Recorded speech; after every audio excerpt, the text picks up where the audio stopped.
स्वागत करती हूँ। अब खबरें विस्तार से। आज सबसे बड़ी खबर MNS न्यूज पर। आज बीजेपी के केंद्रीय मंत्री नितिन गडकरी इन्होंने रविनगर में अपने निवास स्थान पर प्रेस कॉन्फ्रेंस में बुद्धिस्ट सर्किट की जानकारी दी। यह खुशी की बात है, यातायात में आने वाली दिक्कतें अब बुद्धिस्ट श्रद्धालुओं के लिए आसान हो जाएंगी। नितिन गडकरी ने बताया कि अब देश और विदेश में वर्यकों को बौद्ध स्थलों को आसानी से भेंट देने हेतु बुद्धिस्ट सर्किट की धर्म यात्रा सर्किट की घोषणा केंद्र सरकार ने की। पर्यटन और रोजगार बढ़े, इस उद्देश्य से यह बुद्धिस्ट सर्किट की घोषणा की गई है। गडकरी ने पीसी में बताया कि तथागत गौतम बुद्ध का जन्म लुम्बिनी यहाँ हुआ था। उन्होंने बुद्ध गया यहाँ ज्ञान की प्राप्ति की है और सारनाथ यहाँ पहला उपदेश दिया। अब इनमें कितने पैसे खर्च होंगे, यह भी जानकारी नितिन गडकरी ने हमें दी है। बुद्धिस्ट सर्किट धर्म यात्रा सर्किट और यात्रा के लिए केंद्र सरकार 10,000 करोड़ का खर्चा है। इसके समावेश स्थल है बोध गया, नालंदा, राजगिरी, वैशाली, कहलगांव, पटना एवं धर्म यात्रा सर्किट ने बुद्ध गया, सारनाथ, कुशीनगर, पिंपर हवा इसका समावेश है। बुद्ध सर्किट में 945 किमी इस सड़क को 4 से 6 लेन में विकसित किया जा रहा है। इस पर 10,000 करोड़ रुपए खर्च किए जा रहे हैं। इसमें सारनाथ, गोरखपुर, बस्ती, लखनऊ, कानपुर मार्ग का निवास होगा। बुद्ध सर्किट सभी उच्च महत्व बौद्ध धर्म के पवित्र स्थलों के स्थान शामिल है। भगवान बुद्ध का जन्म हुआ था, ध्यान प्राप्त, पहला उपदेश और पहुंच निर्वाण का प्रचार किया। गया से कुशीनगर तक 4 लेन सड़क निर्माण का काम पूरा हो गया है। कुशीनगर से सिद्धार्थनगर, कुशीनगर से गोरखपुर खंड तक NHAI द्वारा पहले से ही 4 लेन किया जा चुका है। 2 लेन पेड शोल्डर का काम हाल ही में गोरखपुर से सिद्धार्थनगर तक वाया फरिंदा मंत्रालय द्वारा 18 किलोमीटर का काम पूरा किया जा चुका है। सिद्धार्थनगर से श्रावस्ती के लिए 2 लेन पेड शोल्डर 2 पैकेज में तहसीलपुर से कार्य मंत्रालय द्वारा अवार्ड कर दिया गया है। सिद्धार्थनगर से 15 किमी की दूरी वाले तुलसीपुर का काम DLP के अधीन है। सिद्धार्थनगर से वाराणसी आज आमजगढ़ और अंबेडकर नगर होते हुए वाराणसी से टांगा NH 233 की सड़क NHAI द्वारा 4 लेन बनाई जा रही है। मंत्रालय द्वारा टांडा से बस्ती तक 2 लेन सड़क निर्माण का काम पूरा कर लिया गया है। बस्ती से सिद्धार्थनगर तक 2 लेन पेड शोल्डर सड़क विस्तार का काम मंत्रालय द्वारा किया जा रहा है। वाराणसी से कुशीनगर तक, गांजीपुरा से मऊ होकर वाराणसी से गोरखपुर तक 4 लेन सड़क का काम NHAI द्वारा कराया जा रहा है। इसके अलावा गोरखपुर से कुशीनगर तक की सड़क NHAI द्वारा पहले ही 4 लेन कर दी गई है। बुद्ध सर्किट बिहार, बोध गया, नालंदा, राजगीर, वैशाली, कहलगांव, पटना। धर्म यात्रा सर्किट बोध गया, सारनाथ, कुशीनगर, पिपरहवा। विस्तारित धर्म यात्रा सर्किट बोध गया, विक्रमशिला, सारनाथ, कुशीनगर, कपिलवस्तु, संकीसा, पिपरहवा।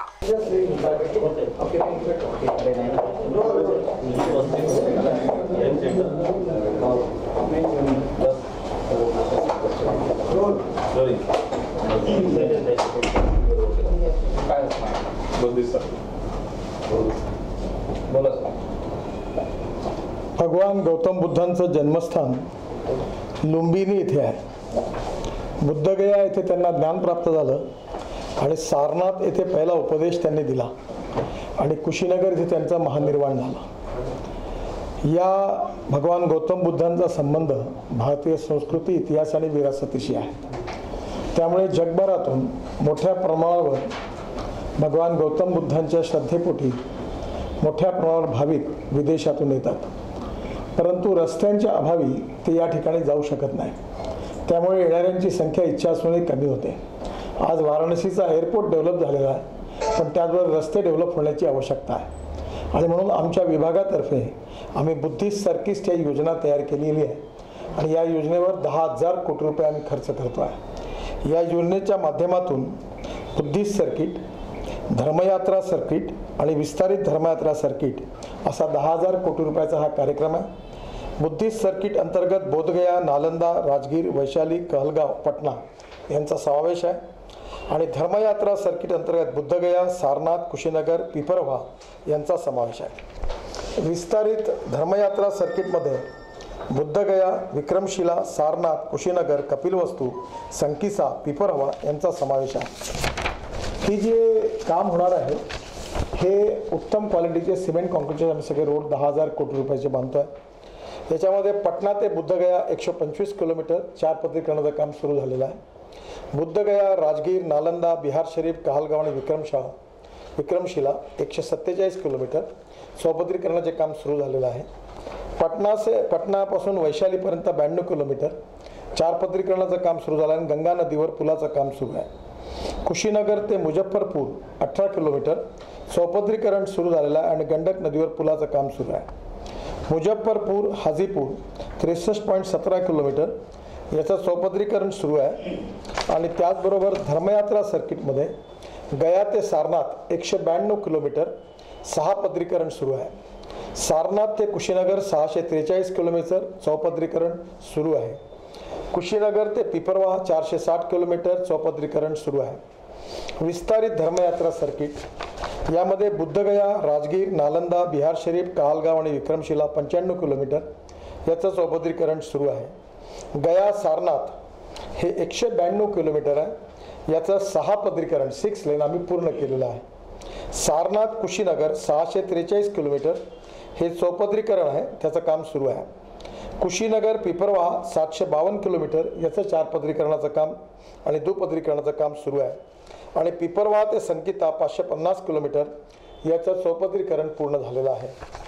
एकंदरीत हे सगळे जे काम आहे हे काम विशेषतः आपल्या भगवान गौतम बुद्धांच्या जन्मस्थानाच्या निमित्ताने त्यांनी संदेश घेतला, महानिर्वाण झाले, ही सगळी गावं त्याच्यामध्ये आहे आणि त्यामुळे 10,000 कोटी रुपयाचं हे काम हे निश्चितपणे जगातील बौद्ध धर्मीयांकरता विशेषतः दर्शन करण्याकरता एक मोठी सुवर्ण संधी प्राप्त होणार आहे। यामुळे आपल्या विदेशी पर्यटकांची संख्याही वाढेल आणि विशेषतः यामुळे रोजगार निर्माण होईल आणि त्याचबरोबर भगवान गौतम बुद्धांबद्दल जी आस्था आणि श्रद्धा आहे ती व्यक्त करण्याकरता लाखो पर्यटक विदेशातून येतील आणि म्हणून ही योजना करताना सुरू होताना मला अतिशय आनंद आहे। पुढल्या 2 वर्षात ही योजना आम्ही पूर्ण करू आणि जवळपास 10,000 कोटी खर्च करून हे सगळं चित्र बदललं दिसेल याचा मला अतिशय आनंद आहे आणि समाधान आहे। महाराष्ट्रातला काही भाग सगळ्यातला आहे का विचार घेण्याचा? महाराष्ट्रात सुद्धा आपल्याकडे रामटेक आणि बाकी ठिकाणी बुद्ध ती वेगळं आहे। ते महाराष्ट्रातलं बुद्ध सर्किट योजना जी आहे ती वेगळी आहे। ही योजना अशी आहे की चिचोली, ड्रॅगन पॅलेस आणि आपलं दीक्षाभूमी याला जोडण्याची आहे आणि त्या बाबतीत 100 कोटी रुपयाच्या कामाची मंजुरी मिळालेली आहे, पण यावर महाराष्ट्र सरकार काम करत आहे। जोडला जाईल हा मार्ग आणि दोन्ही सर्किट एकमेकांचे नाही, त्यांचा काही संबंध नाही। हे उत्तर प्रदेश आणि बिहारमधलं पूर्ण रस्त्याचं सर्किट आहे आणि हे नागपूर जिल्ह्यातलं आहे।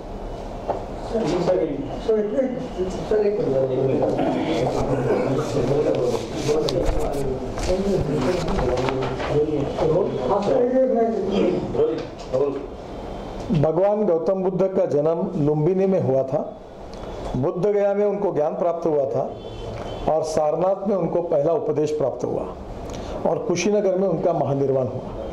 ये चारों स्थान भगवान गौतम बुद्ध के इतिहास में बहुत प्रसिद्ध है। उत्तर प्रदेश और बिहार इसमें ये लगे हुए हैं, तो यहाँ रोड अच्छे नहीं है जिसके कारण विदेशी पर्यटक जो भगवान गौतम बुद्ध पर आस्था और श्रद्धा रखते हैं, जो साउथ ईस्ट एशिया से, इंडोनेशिया, मलेशिया, चाइना सब आते हैं, पर रोड ठीक न होने के कारण अब वो संख्या एकदम कम हो गई है और इच्छा होते हुए आ नहीं सकते। इसलिए भारत सरकार ने ये योजना हाथ में ली है। बुद्धिस्ट सर्किट फर्स्ट प्लान, धर्मयात्रा सर्किट दूसरा प्लान और विस्तारित धर्मयात्रा सर्किट तीसरा प्लान। इसमें हम 10,000 करोड़ रुपए खर्चा कर रहे हैं। इसमें बोध गया, नालंदा, राजगीर, वैशाली, कहलगांव और पटना इनका समावेश है। धर्मयात्रा सर्किट में बुद्ध गया, सारनाथ, कुशीनगर और पिपरवा इनका समावेश है और विस्तारित धर्मयात्रा सर्किट में के संबंध अंतर्गत बुद्ध गया, विक्रमशिला, सारनाथ, कुशीनगर, कपिलवस्तु, संकिसा और पीपर हवा का समावेश है। मुझे बताते हुए खुशी हो रही है कि इसमें काफ़ी काम शुरू हुए भी और कुछ समाप्त होने की कगार पर हैं। पटना से बुद्ध गया 125 किलोमीटर 4 पत्रीकरण का काम 4 लेन का काम शुरू है। बुद्ध गया राजगीर नालंदा बिहार शरीफ कहलगांव और विक्रमशिला 147 किलोमीटर 4 लेन का चौपदरीकरण का काम शुरू है। पटना से वैशाली 92 किलोमीटर चौपदरीकरण और गंगा नदी पर पुल काम शुरू है। कुशीनगर से मुजफ्फरपुर 18 किलोमीटर चौपदरीकरण और गंडक नदी पर पुल का काम शुरू हुआ है। मुजफ्फरपुर हाजीपुर 63.17 किलोमीटर चौपदरीकरण शुरू है। गया से सारनाथ 192 किलोमीटर शाहपदरीकरण काम पूरा हुआ है शुरू है। सारनाथ से कुशीनगर 743 किलोमीटर चौपदरीकरण पूरा हुआ है और कुशीनगर से पिपरवाह 460 किलोमीटर इसका 4 पदरीकरण और 2 पदरीकरण शुरू है।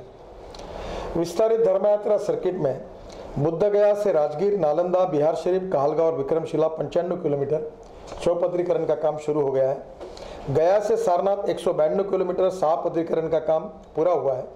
सारनाथ से कुशीनगर 643 किलोमीटर चौपदरीकरण इसका शुरू हुआ है। कुशीनगर से पिपरवाह 752 किलोमीटर चौपदरीकरण शुरू है, अब 2 पदरीकरण शुरू हुआ है।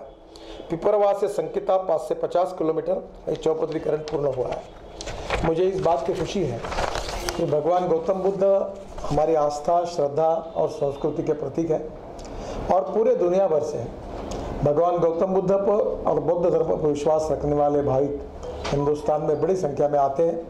ये रोड बनने के बाद ये संख्या काफ़ी गुना बढ़ जाएगी। वाराणसी एयरपोर्ट अब डेवलप हो गया है, इंटरनेशनल फ्लाइट्स आएगी और यहाँ से सब लोग दर्शन के लिए रोड बनने के कारण आसानी से जा सकेंगे। रोड के बाजू में हम रोड साइड एमिनिटीज़ भी बना रहे हैं। टूरिज्म मिनिस्ट्री की ओर से कुछ जगह पर रोड साइड एमिनिटीज़ को भी हमने उनको जगह दी है और इससे इंटरनेशनल टूरिस्ट आएंगे और लाखों करोड़ों की संख्या में आएंगे। इससे रोजगार बढ़ेगा और बिहार और उत्तर प्रदेश के विकास के लिए एक नई दिशा मिलेगी।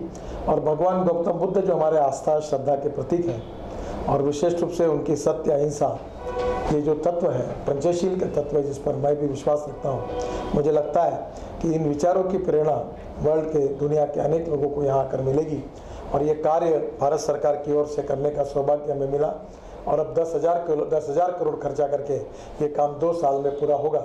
इसके लिए काम शुरू हुआ, कुछ पूरा हुआ है, कुछ आधा हुआ है और 2 साल के अंदर ही 10,000 करोड़ के काम पूरे होंगे। ये भगवान गौतम बुद्ध के लिए हमारे तरफ से एक श्रद्धांजलि, आदरांजलि, ऐसा मुझे लगता है। सर, आपको क्या लग रहा है कि अब तक जैसा आपने कहा कि टूरिस्ट की कमी हो गई थी, तो क्या सड़कें ठीक नहीं होना ही मुख्य कारण था? क्योंकि जा नहीं पाते, गड्ढे पड़े थे, रोड में जाना मुश्किल था और इसलिए अब ये सीमेंट कंक्रीट के रोड बनाएंगे इंटरनेशनल स्टैंडर्ड के। इससे लोग आएंगे, वाराणसी एयरपोर्ट उतरेंगे और डायरेक्ट चले जाएंगे। कोई लखनऊ उतरेंगे, वहाँ से वहाँ जा सकेंगे। पटना में आएंगे, पटना उतर जाएंगे, वहाँ चले जाएंगे। तो मुझे लगता है कि एक प्रकार से फॉरेन टूरिस्ट की संख्या शुरू होगी और पटना लखनऊ में ऑलरेडी इंटरनेशनल फ्लाइट आती है, अब वाराणसी में भी आती है। धीरे धीरे वाराणसी, लखनऊ, पटना के साथ international flight South East Asia से Indonesia, Malaysia, China, Singapore, Bangkok, Japan, अब यहाँ से बड़े प्रमाण पर बौद्ध धर्मीय लोग आएंगे और दर्शन करने के लिए आएंगे। इससे एक नया टूरिज्म बढ़ेगा और उत्तर प्रदेश और बिहार के लाखों युवाओं को रोजगार मिलेगा।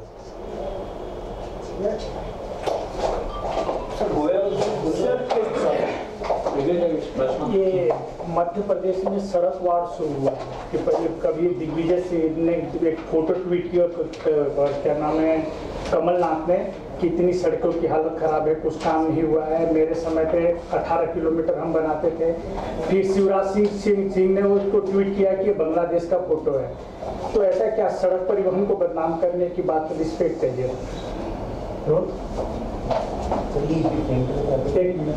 सर, इन दिनों चुनावी सरगर्मियां तेज हो गई है।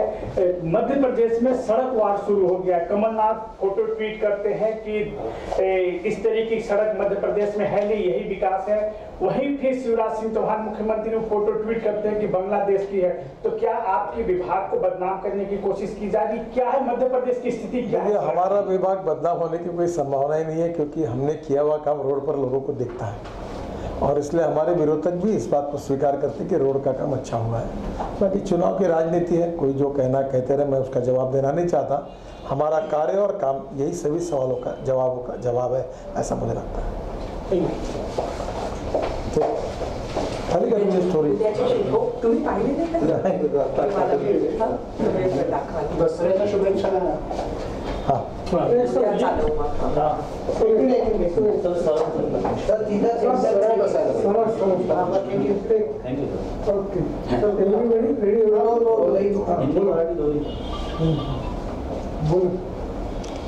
विजयादशमी का पर्व यानी हमारे नए इतिहास की शुरुआत है. मुझे विश्वास है कि कल की विजयादशमी हमारे लिए, देश के लिए और सबके लिए बहुत शुभकालीन होगी.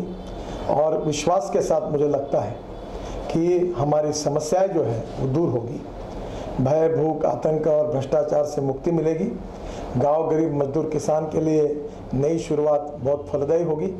मैं भारत की जनता को विशेष रूप से विजयादशमी के शुभ पर्व पर हृदय से बहुत बहुत शुभकामनाएं और शुभेच्छाएं देता हूँ. नमस्कार. कल की विजयादशमी म्हटलं ते उद्या नाही वापरता येणार.